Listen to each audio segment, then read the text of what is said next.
Bonjour, aujourd'hui, chapitre 2 du livre Les aventures de Chouchou le petit caillou, illustré par Magali Quirico. À la recherche de vieilles branches. Lorsqu'il recouvra ses esprits, il ne vit plus son ami. Il regarda de tous côtés et rien ne lui ressemblait. Le petit caillou sentit des larmes inonder son doux visage poli. « Pourquoi pleures-tu » lui demanda alors une petite pierre dont il n'avait pas encore soupçonné l'existence.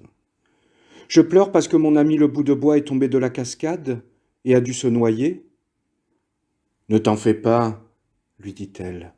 Un bout de bois, ça flotte toujours. Peut-être a-t-il été emporté plus loin que toi, c'est tout. Tu m'aiderais à le chercher ?» osa tristement Chouchou. « Si tu veux. Au fait, on m'appelle œil de chat dans le coin, tu sais.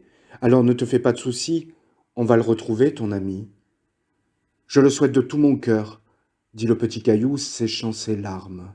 « Moi, je m'appelle Chouchou, et je suis rudement content de t'avoir rencontré. » Mais déjà, œil de chat n'écoutait plus.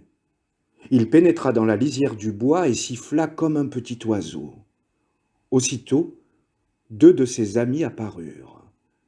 Ils se présentèrent hâtivement, puis décidèrent de la tactique à adopter afin de secourir le bout de bois. Chouchou les regardait avec admiration.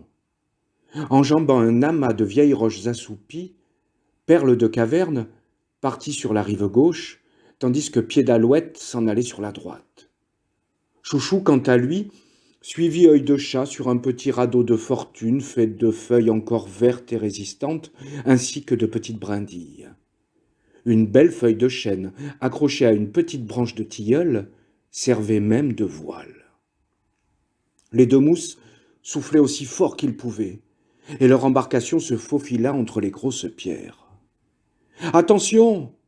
cria Perle de Caverne. « N'oublie pas la marmite de géant !»« Qu'est-ce que c'est, une marmite de géant ?» demanda Chouchou.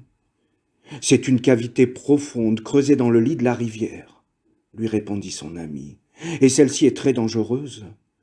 Nous devons nous approcher lentement pour ne pas risquer d'être aspirés par le siphon. Penchons-nous, on ne sait jamais, peut-être que Vieille Branche en est prisonnier. »« Je le vois !» s'écria Chouchou. Mais déjà Pied d'Alouette avait saisi une tige de lierre et l'a lancée à nos deux navigateurs. « Accroche-toi !» lui hurla le petit caillou. Vieille Branche semblait à bout de force. Prenant appui sur des pierres, il glissait sans arrêt, et il fallut bien du courage à Œil de Chat pour le saisir et le hisser sur le radeau, tandis que celui-ci tournait frénétiquement en rond, prêt à être englouti par la bouche de la marmite. « Enfin sauf !» pensa le vieux bout de bois quelques instants plus tard.